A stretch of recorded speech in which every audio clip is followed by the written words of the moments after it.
What if the key to powering the next century's megacities and industries isn't wind or solar, but an element we've been ignoring for 50 years? Imagine nuclear power that's fundamentally safer, generates a fraction of today's waste, and could run for thousands of years using fuel found across the planet.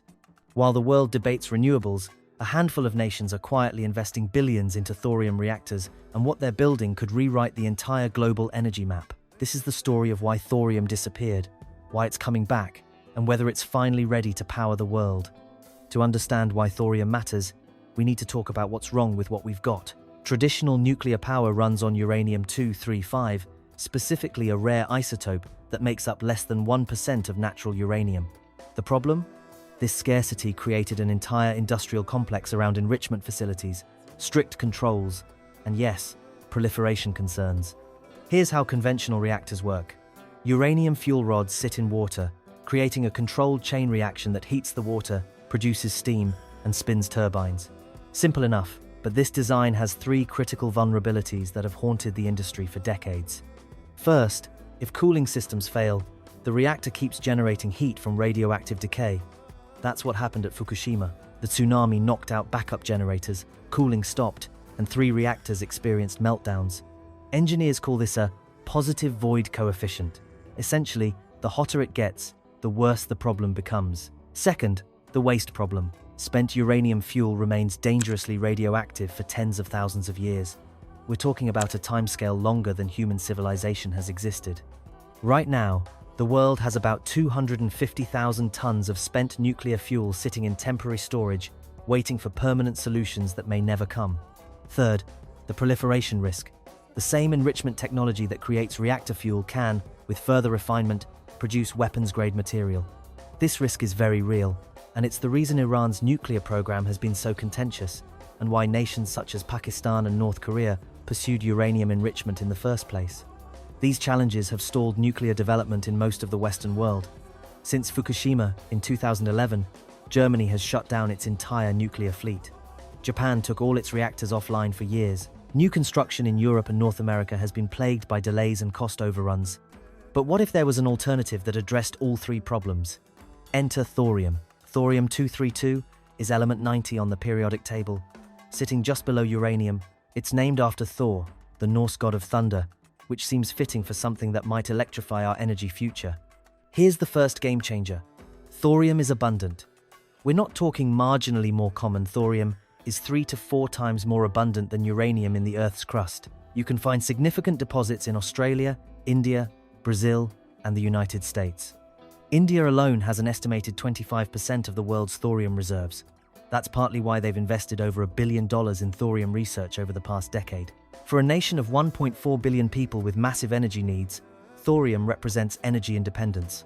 But abundance alone does not tell the full story. The transformative part is how thorium reactors operate differently. Thorium-232 on its own cannot sustain a chain reaction. It requires breeding. When exposed to neutrons, it transforms into uranium-233, and that new isotope undergoes fission. The process sounds more complex, yet it's exactly what gives thorium its unique safety advantages.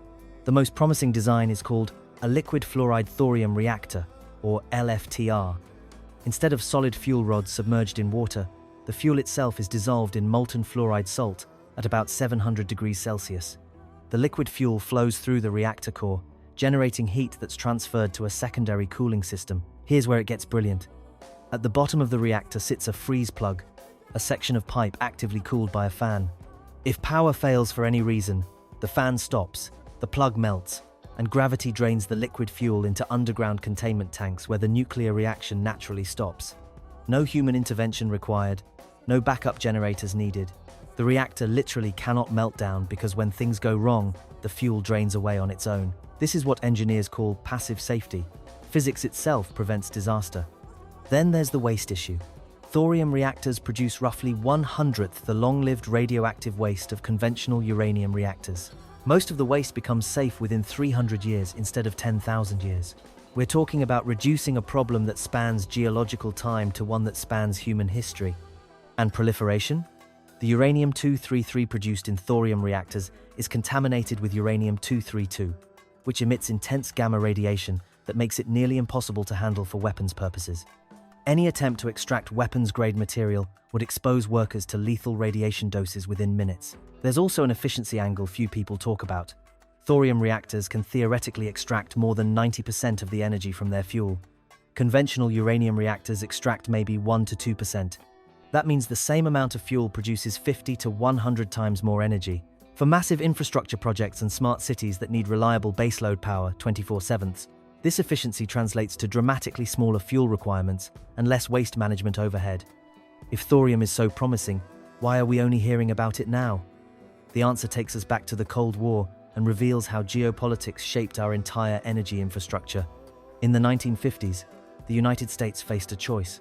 Physicist Alvin Weinberg at Oak Ridge National Laboratory had developed a working molten salt reactor, a thorium-based design. Meanwhile, other programs focused on uranium reactors. The uranium path won for one crucial reason. It produced plutonium as a byproduct, which was needed for nuclear weapons. Admiral Hyman Rickover, father of the nuclear navy, also championed uranium reactors because they could fit in submarines. The compact pressurized water reactor design became the standard. The U.S. nuclear establishment standardized around uranium technology. Billions flowed into uranium infrastructure enrichment facilities, fuel fabrication plants, waste handling systems. Thorium research was effectively shelved in the early 1970s. By the time environmental concerns about nuclear power emerged, the industry was too invested in existing uranium technology to pivot. Switching to thorium would mean abandoning decades of infrastructure investment and retraining entire workforces. There's also a regulatory problem. Nuclear regulations worldwide were written specifically for uranium reactors.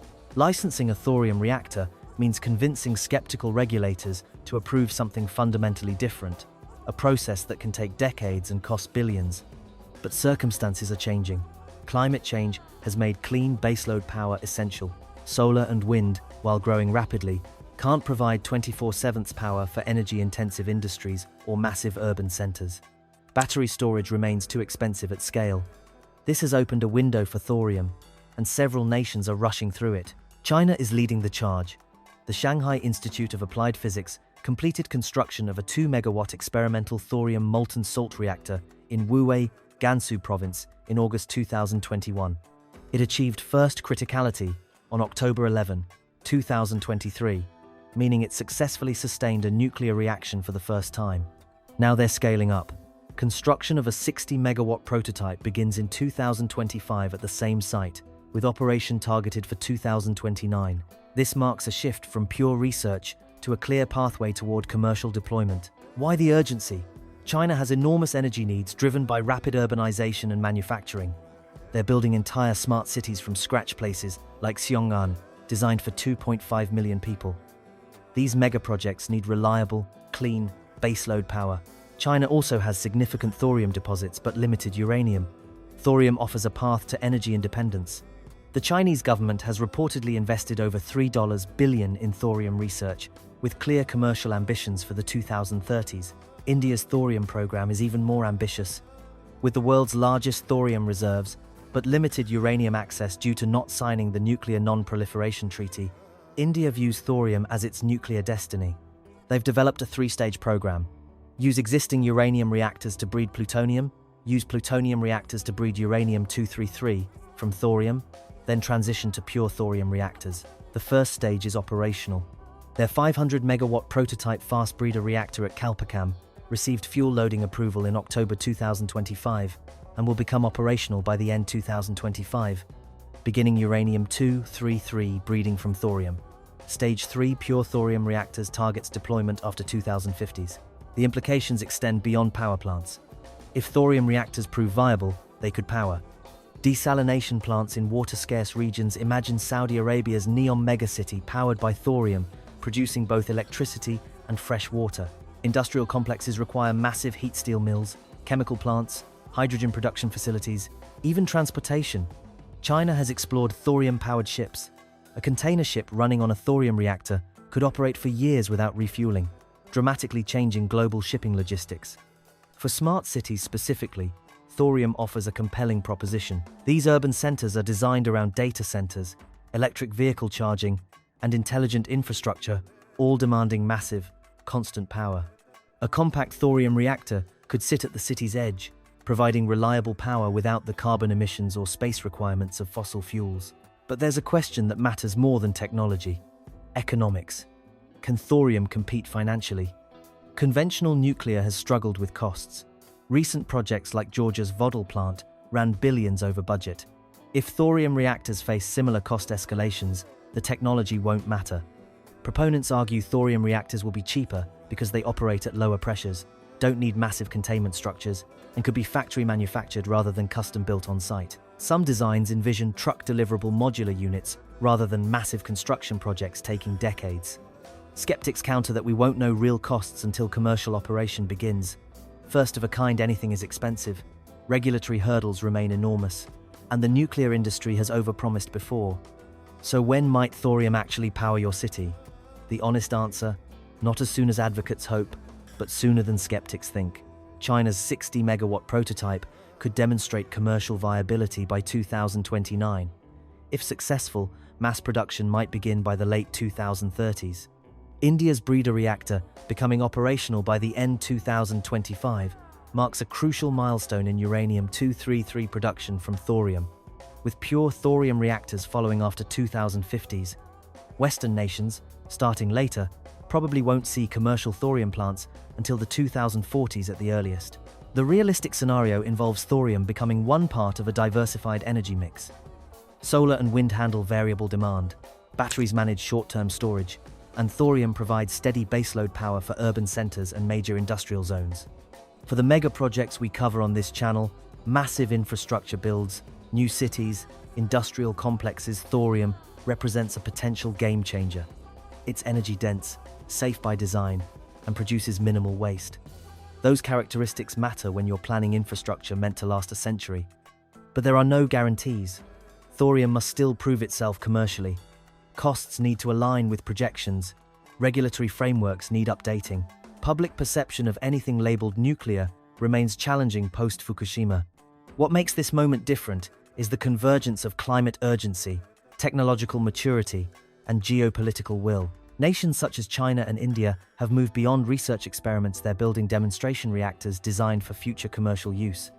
Investment is accelerating, and engineers are actively solving the remaining practical challenges. The energy transition won't happen overnight, but thorium's unique properties, passive safety, minimal waste, proliferation resistance, fuel abundance address precisely the concerns that have limited nuclear power for decades.